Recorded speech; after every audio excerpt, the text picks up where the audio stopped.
Muy buenos días, un tremendo placer estar nuevamente con usted y poder llevar estos temas de tanto interés para todos nosotros. Hoy realmente tenemos un programa especial y es que es impresionante cómo ha pasado el tiempo. Parece que fue ayer cuando en diciembre del año 2019 en todos los noticieros del mundo entero escuchábamos la noticia de un brote de un nuevo coronavirus en Wuhan, China.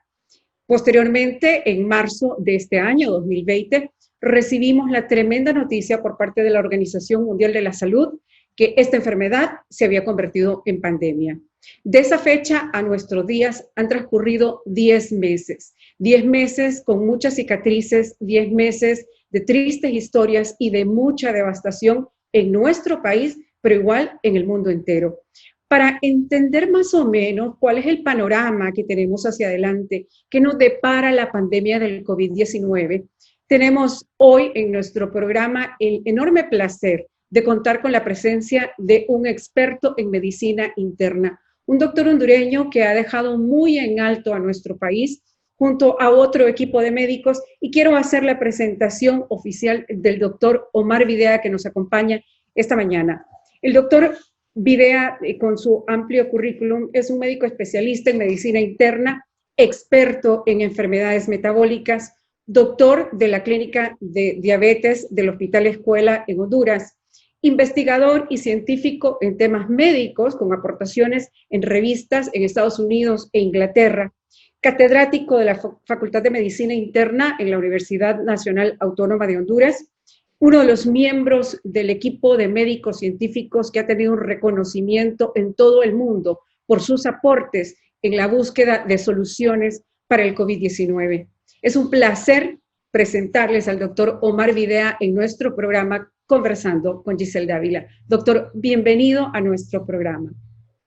Muy buenos días, Giselle. Es un enorme placer el estar en esta oportunidad conversando con sus múltiples seguidores, la teleaudiencia, para poder, como usted bien lo menciona, comprender todo esto que nos ha ocurrido, principalmente en el país cuando ya hemos superado los 7 meses de pandemia, y qué de cara al futuro, qué es lo que se viene, es lo que vamos a poder conversar y aclarar un poco, para que su auditorio pueda tener pues una noción de lo que se nos viene en los próximos meses y días. Así es, doctor, y es que vivimos en una incertidumbre constante. Hoy el mundo amanece con otra noticia extraordinaria. El primer ministro británico pues ha anunciado también un rebrote en su país. China anuncia un rebrote en su país. Europa, España, Francia. Y en Honduras, ¿qué nos depara, doctor? ¿Dónde estamos? ¿Ya realmente llegamos a la meseta? ¿Realmente hay un segundo brote o no hemos pasado del primer brote, doctor? ¿Dónde Sí, está? muy buena pregunta.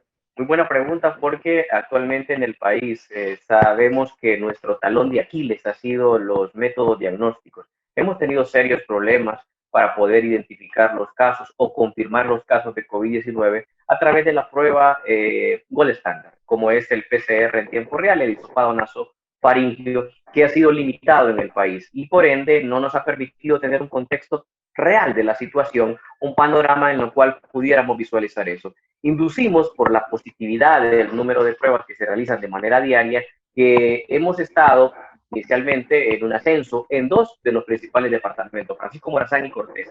El interior del país al inicio de la pandemia se mantuvo prácticamente en niveles bajos, pero lo que ocurrió fue que hubo una disminución en departamentos como Francisco Morazán y comenzó el incremento en el interior del país. O sea, que lo que nosotros hemos tenido son ascensos por regiones, pudiésemos llamar así, de la pandemia. Pero en el total de números no hemos tenido una disminución que supere el 50%, que es donde nosotros pudiésemos establecer el término de descenso y una sostenibilidad en el número de casos, a lo cual le llamaremos meseta, que se debe de mantener por al menos 2 semanas consecutivas. Eso no lo hemos visto en el país, sino que hemos visto cómo porcentualmente la cantidad de casos por semana se ha mantenido, nada más que se ha distribuido en diferentes regiones. Entonces, cuando en las regiones de Occidente estaba con la menor cantidad de casos, hoy por hoy vemos que Occidente ha tenido un incremento. El sur en su momento tuvo un incremento de casos,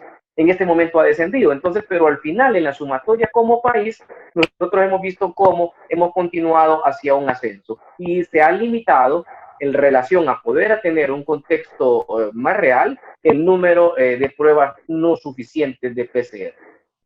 Doctor, y ahí justamente, usted bien lo menciona, hay variables que no son constantes, por lo tanto los resultados tampoco se pueden hacer con una medición constante, ¿cierto? Es decir, en otros países ya más o menos se estima que el número de pruebas son constantes, pero aquí se han reducido o no han existido en ciertas zonas, entonces casi no podemos ser muy certeros en el pronóstico a los próximos meses, doctor, pero desde su experiencia y haciendo una analogía también con el comportamiento del COVID en otras zonas, en otras áreas en América Latina, ¿qué esperar, doctor? ¿Cuál es el panorama hacia adelante en los próximos meses?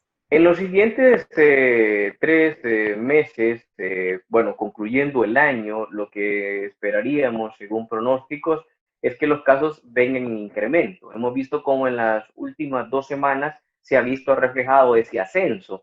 Y eso es porque una vez que se han aperturado la actividad comercial, la actividad económica en general, eso trae un riesgo como lo ha tenido en todos los países del mundo. Eso va a generar un incremento esperado, pero no desbordado del número de casos. Cuando nosotros no tenemos la contención adecuada y no tenemos el plan de actuación que venga a compensar ese incremento que se puede tener en el número de casos, entonces es ahí donde nos vemos al descubierto. Hemos mencionado en las últimas semanas que Honduras ha mostrado su fragilidad o ha sido desnudada en sus servicios asistenciales en el interior del país.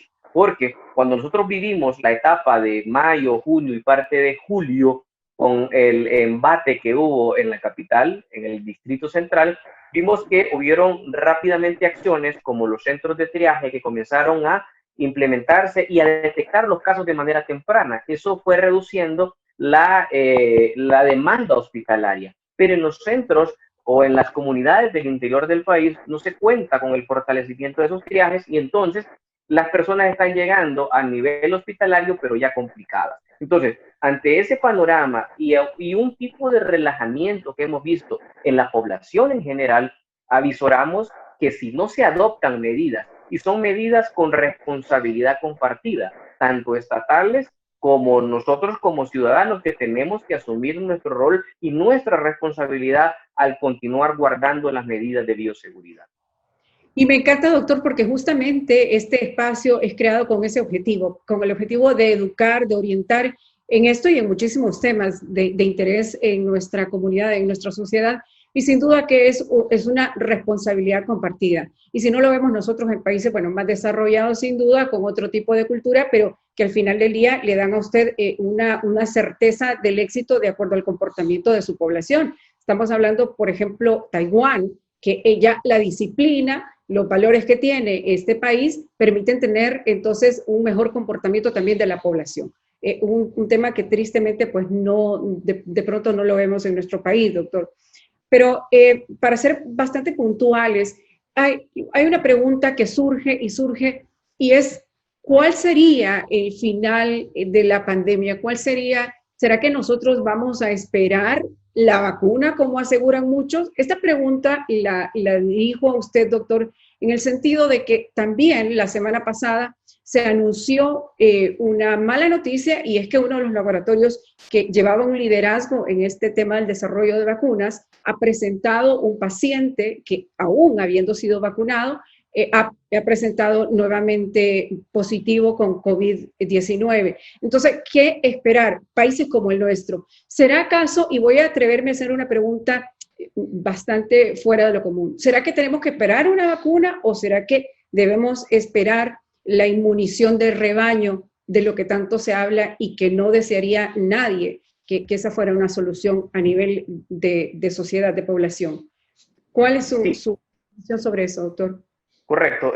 La vacuna sin duda alguna vendría a aliviar mucho de los temas en relación a la prevención del COVID-19, eso sin duda alguna. Lo que pasa es que la vacuna tiene proyectos, si resultan de buena manera el curso que lleva, por ejemplo, la vacuna de Oxford o la vacuna de CanSino, que es la que impresiona la vacuna china, que será la primera en recibir la aprobación. ¿Debido a qué? Que en la fase número 3, que es la última fase, se concluye el 30 de noviembre la vacuna CanSino, la vacuna china. Después habrá que hacer unas revisiones, pero ya no más pruebas. Entonces, esperaríamos nosotros que lo que se tiene proyectado, según el programa ampliado de inmunizaciones en Honduras, que dirige la política en respecto a la vacunación, es que esta vacuna puede estar entre el segundo trimestre del año 2021. Estamos hablando de abril a junio, si somos optimistas en esto. Y mientras tanto, decide la población de que la posibilidad solo queda en nuestras manos de manera exclusiva. Estamos hablando que casi nos faltarían, si somos optimistas, medio año más en esta situación. Y hay que manifestarle que la población infantil, por ejemplo, no va a tener acceso a la vacuna porque estos dos vacunas que llevan el mayor avance no contemplan población menor de 18 años. Y otra noticia también que en el tema de vacunas es que la población que más se ha visto afectada en el mundo en relación a la letalidad son los adultos mayores, los mayores de 60 años. Y la vacuna de Oxford no contempla población adulta mayor. Entonces, no son buenas noticias las que se vienen en relación de las vacunas, porque la vacuna de Oxford está para personas entre 18 y 55 años.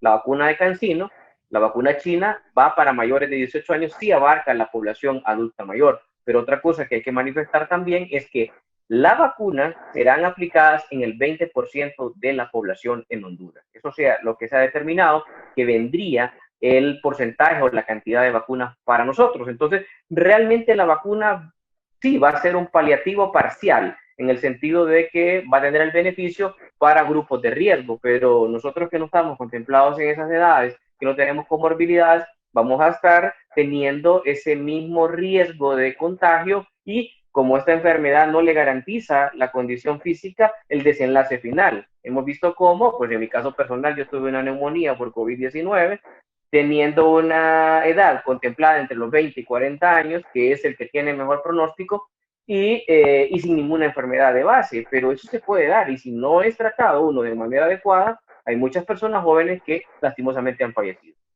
Entonces, doctor, estamos esperando, estaríamos diciendo que la solución, por la vacuna llegaría aproximadamente en los 10 meses, aproximadamente dentro de 10 meses. Pues fecha en la cual bastante número de la población hondureña se habrá infectado, doctor, y de pronto con desenlaces no muy agradables. Es que el panorama hacia adelante casi que podemos visualizarlo no tan positivo para nuestra población hondureña. Doctor, muchísimas gracias por haber compartido este tiempo con nosotros.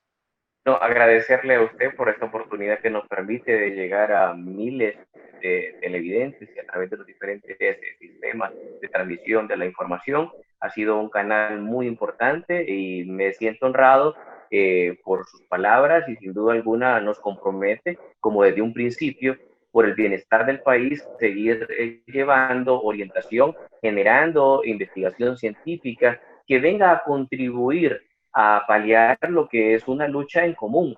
Solo tenemos un enemigo y el enemigo se llama COVID-19. Este es el enemigo que tenemos todos y tenemos que luchar contra él, pero para ello requerimos la unidad de todos los sectores en el país, ya que esto ha sido una condición que nos ha golpeado, pero sin duda alguna nos ha quitado la sonrisa a través de una mascarilla, pero no nos quita la esperanza que en algún momento la volvamos a mostrar. Muchísimas gracias, doctor, muchísimas gracias. Y no solo es un doctor muy admirado, sino muy querido, y además por su tremenda calidad humana. Doctor Videa, muchas gracias. Y a usted que nos mira del otro lado de la pantalla, muchísimas gracias por este espacio compartido a través de este canal. Muchas gracias. Que estén bien.